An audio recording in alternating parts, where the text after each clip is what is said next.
Hi friends, ನೀವು ನೋಡ್ತಾ ಇದ್ದೀರಾ ಎನ್ಟೆಕ್ ಕನ್ನಡ. ಇದುವರೆಗೂ ನೀವು ನಮ್ಮ ಚಾನಲ್ನ ಸಬ್ಸ್ಕ್ರೈಬ್ ಮಾಡದೇ ಇದ್ದರೆ ಈ ವಿಡಿಯೋ ಕೆಳಗೆ ರೆಡ್ ಕಲರ್ನಲ್ಲಿ ಸಬ್ಸ್ಕ್ರೈಬ್ ಅನ್ನೋ ಆಪ್ಷನ್ ಇದೆಯಲ್ಲ, ಅದರ ಮೇಲೆ ಕ್ಲಿಕ್ ಮಾಡಿ. ಪಕ್ಕದಲ್ಲಿರೋ ಬೆಲ್ ಸಿಂಬಲ್ನ ಕ್ಲಿಕ್ ಮಾಡಿ. ಫ್ರೆಂಡ್ಸ್, ಈ ವಿಡಿಯೋದಲ್ಲಿ ನಾನು ನಮ್ಮ ಸ್ಕ್ರೀನ್ ಮೇಲೆ ಹಾವು ಓಡಾಡ್ದಂಗೆ ನಾವು ನಮ್ಮ ಸ್ಕ್ರೀನ್ ಮೇಲೆ ಹೇಗೆ ಸೆಟ್ ಮಾಡೋದಂತ ಹೇಳ್ತೀನಿ. ಅದಕ್ಕಿಂತ ಮುಂಚೆ ನೀವು ಒಂದು ವಿಡಿಯೋ ನೋಡಿ. ಇದು ಫ್ರೆಂಡ್ಸ್ ನೋಡಿ, oh my god, this one actually works. Follow the steps. Step 1, ಈ ಪೋಸ್ಟ್ನ ಲೈಕ್ ಮಾಡಬೇಕಂತೆ, ಶೇರ್ ಮಾಡಬೇಕಂತೆ, ಮತ್ತು ಕಾಮೆಂಟ್ ರ್ಯಾನ್ ಅಂತ ಕಾಮೆಂಟ್ ಮಾಡಬೇಕಂತೆ. ನೋಡಿ ಫ್ರೆಂಡ್ಸ್, ಇದೆಲ್ಲ ಫೇಕು, ಇದು ವರ್ಕ್ ಆಗಲ್ಲ. ಸುಮ್ಮನೆ ರ್ಯಾನ್ ಅಂತ ಲೈಕು ಅದು ಇದು ಏನು ಮಾಡೋಕ್ಕೆ ಹೋಗಬೇಡಿ ಇಂಥ ಪೋಸ್ಟ್ಗಳನ್ನ. ಸೊ ನಮ್ಮ ಮೊಬೈಲ್ ಸ್ಕ್ರೀನ್ ಮೇಲೆ ಹಾವು ಓಡಾಡ್ದಂಗೆ ಹೇಗೆ ಸೆಟ್ ಮಾಡೋದಂತ ಈ ವಿಡಿಯೋದಲ್ಲಿ ಹೇಳ್ತೀನಿ. ಫಸ್ಟು ಪ್ಲೇಸ್ಟೋರ್ಗೆ ಹೋಗಿ ಇಲ್ಲಿ ಸ್ನೇಕ್ ಆನ್ ಸ್ಕ್ರೀನ್ ಅಂತ ಇದನ್ನು ಸರ್ಚ್ ಮಾಡಿ ಹುಡುಕಿ. ಇಲ್ಲಿ ಫಸ್ಟಲ್ಲಿ ಸ್ನೇಕ್ ಆನ್ ಸ್ಕ್ರೀನ್ ಅಂತಿದೆಯಲ್ಲ, ಇದನ್ನು ಇನ್ಸ್ಟಾಲ್ ಮಾಡ್ಕೊಳ್ಳಿ ನಿಮ್ಮ ಮೊಬೈಲಲ್ಲಿ.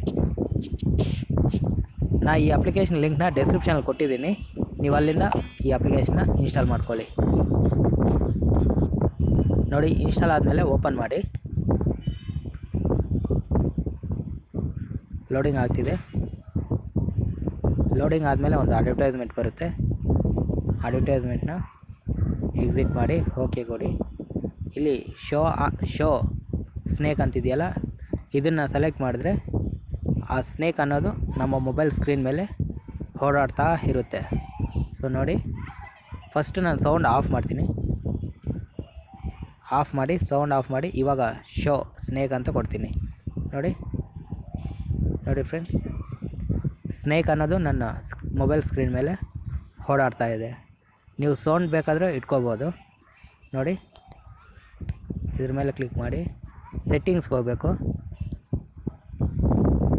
ಸೆಟ್ಟಿಂಗ್ಸ್ಗೆ ಹೋಗ್ಬಿಟ್ಟು ಈ ಸ್ನೇಕ್ ಸೌಂಡ್ ಅಂತಿದೆಯಲ್ಲ, ಇದನ್ನು ಎನೇಬಲ್ ಮಾಡಿದ್ರೆ ನಮಗೆ ಸೌಂಡ್ ಅನ್ನೋದು ಬರುತ್ತೆ. ನೋಡಿ ಅಷ್ಟೇ ಫ್ರೆಂಡ್ಸ್. ಈ ವಿಡಿಯೋ